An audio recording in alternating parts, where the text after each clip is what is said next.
Welcome to another edition of Giddy Up. And as usual, January is a very hard month for tipsters. You'll see them disappearing this month. All the guys that were so-called experts will all be gone. Their Twitter accounts will be disappearing and they'll be falling off the end of the cliff because it's a hard month, January. And we're just about through, so that's great. We're getting ready for February and then into the Cheltenham build up, and then the season really kicks off. So all weather just now, that's you get some big price winners in the all weather if you look about and look in your order your Betfair SP. And I've been in a few chat rooms this week. So what do you think of chat rooms? Do they bring good, bad or indifferent, or do they breed bad people or good people? The one I've been in has been superb, and they've been helping each other, and it's been a really breath of fresh air, to be honest with you, to see guys and females, the whole lot in there, good mixture, and they're all helping each other. But one thing I would always say, what do? Do you share, or do you just put your winning betting slip after the race is gone? I would say the best thing for you to do in a chat room would be to share your information and to obviously show them how you came to your decision. And if you can do that, somebody will probably pick it apart and say, well, if you've done this or done that, and you'll find as a community you'll grow 10 times quicker. But that's people that are in chat rooms. Some people like to think they've got an edge, and if you're betting with a bookie, you've not got any edge at all. You'll be very hard pressed to get good odds, because when you do, all of a sudden you get a couple of winners, you're banned. Simple as that, or restricted, and the amount of money you can get on is laughable. It's as simple as that. So anything you see on Twitter, a lot of people will have a go at tipsters on Twitter and tipsters in general, to be honest with you, in Google and all that. But you've got to understand that some of them are good, because some of them are actually dedicated to what they do and take a lot of time to put a lot of thought into their content. But you get the other ones that are telling you that make sure you've got your Bet365 account and make sure you bet with them. You know right away, that's the big telltale sign. Just dump them immediately, because the simple thing is, the minute you get 3 winning bets in Bet365, you're getting to put £1.50 on, and that's as simple as that, because you'll not get a run. If you're backing best odds guarantee and things like that, you'll not get a run. It's as simple as that. You might get a wee spell, but then you'll get absolutely thrown out the door backwards. So just make sure that you're not putting anything that's unwanted up there, and it looks like you're bragging, because always remember what your mum says to you. If you've not got anything good to say, don't say anything at all. And in these chat rooms, make sure that you just enjoy your time in there, and don't put pressure on yourself, because we all know that when you put up a winning slip and then you're quiet for 6 races, we know that you've just gave all the money back. So don't put pressure on yourself. Don't feel the need to always post a winning bet, because you didn't always win. It's as simple as that. And this has been a whole week of building data. And the good thing about building data is you can actually use data as a tipster.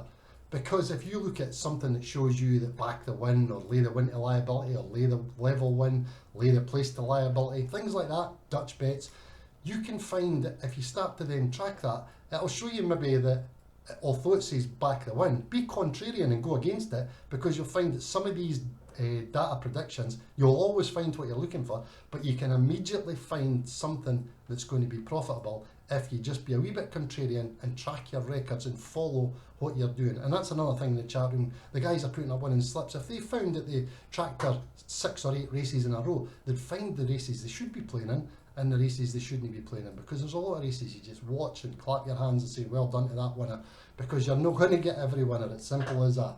And pick your races, find out your strong points and play to your strong points. And when you find something, look at the angles. As I say to you, be contrarian, have your own findings, see something that tells you it's going to win or it's not going to win, and see if the opposite, because the opposite will come out. It won't happen every time, but there is data out there that will keep telling you it's going to win, it's going to win, it's going to win, and the minute you put money to it, it'll lose. And actually, if you keep track to that and keep records of that, you'll find that your contrarian will pay dividends in the long run. So just make sure you use all your betting to the advantage. Now I'm going to give you some racing in Australia. Here we go. We'll love Saturdays in Australia. We've got the 6 favourite races again for this Saturday, and we're going to mix in between Moonee Valley and Rosehill this week.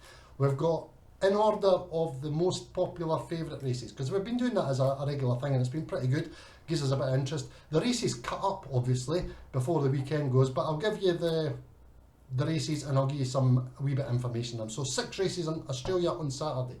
Moonee Valley, most popular for the favourite to win. Favourite should be 1.77 odds. Currently Done Dirt Cheap is 3 odds with Jai Allen on, 11 runners.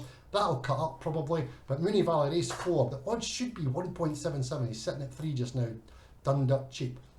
Now remember, between now and the race, it might well cut up and non-runners and things like that. So just understand that these 6 races are for the favourites, and I'm just giving you the current ones. And I've just grabbed the tab prices at the present moment because that's your supposedly big Australian bookie.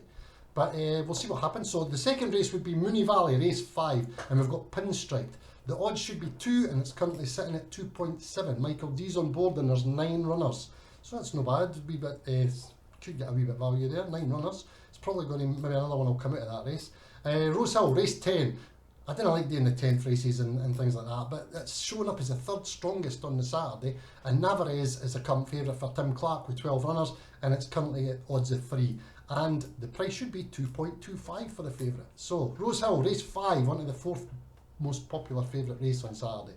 Military Expert, again sitting at 3. Tommy Berry's 17 run, big field. So I'd imagine there will be a few coming out there, because the favourite should just be 2.36 in that race. And obviously it should be a lot bigger with 17 runners, so we'll see what happens. Military Expert currently 3 with the TEB. Mooney Valley, the 5th strongest race, race 1. Roy UK, another one at 3. Damien Lane, 8 run, 2.64 that favourite should be off time, so that gives you a wee guide to see if you can get value, get an edge. And the last one of the 6 is Rose Hill, race 8, and we've got Yee with J-Mac on it, 9 run. The favourite should be 2.7, it's currently sitting at 2.6, so there you go. That's a good wee guide for you in Australia for 6 races on Saturday.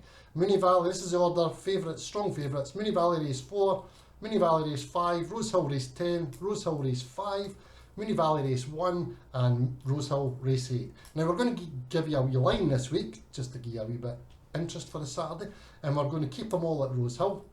I'm going to go 4 races, we're going to go 3 places and 1 win bet.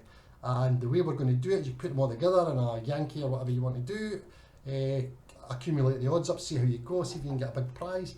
So the first race at Rose Hill, Racketeering, Jason Collett, 4.6 currently, we're going to go for a place there. Rose Hill, race 3, OJ, 5.5 at the present moment, J-Mac, we're going to go for a place in that one as well.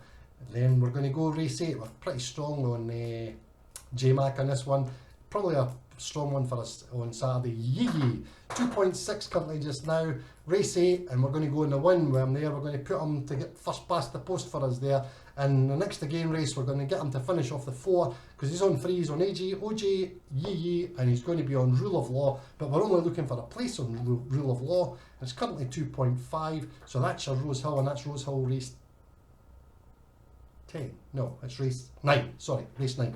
So that's Rule of Law, race 9, J-Mac. So we've got 3 with J-Mac, 1 with Jason Collett, 3 places, and the win 1 with Yee. Now coaching, I've got so many guys, I've been through the coaching and I've got such a good relationship with them. Ask questions. Don't be scared to ask questions. 75% of people that are betting out there currently, day by day, don't care what they're doing. They don't know what they're trying to achieve, and that's the hardest thing with betting. Ask questions. Always speak to somebody that you can see that you'll get a sensible answer from, and try and get your betting to a stage where at least you understand what you're trying to do. Find your bet type, get your ambitions, and have a go at trying to get to your ambitions, because if you execute your plan, you'll find it's a lot easier than what you think, but you have to just have that wee bit of discipline, and you'll be amazed just how easy you can get there. So make sure, if you're learning, do it the right way and eliminate all the bad habits. Get rid of the mood swings, and more importantly, stop topping up. Alright, so I hope you have a good weekend, and always make sure you like the video, speak to us on Twitter or send us a message. If you've got any questions, email us, whatever. Subscribe to the channel, turn on the notifications. Remember, it's your money, it's my money, it's everybody's money. Have respect for everybody in Betfair, and I'll see you next week.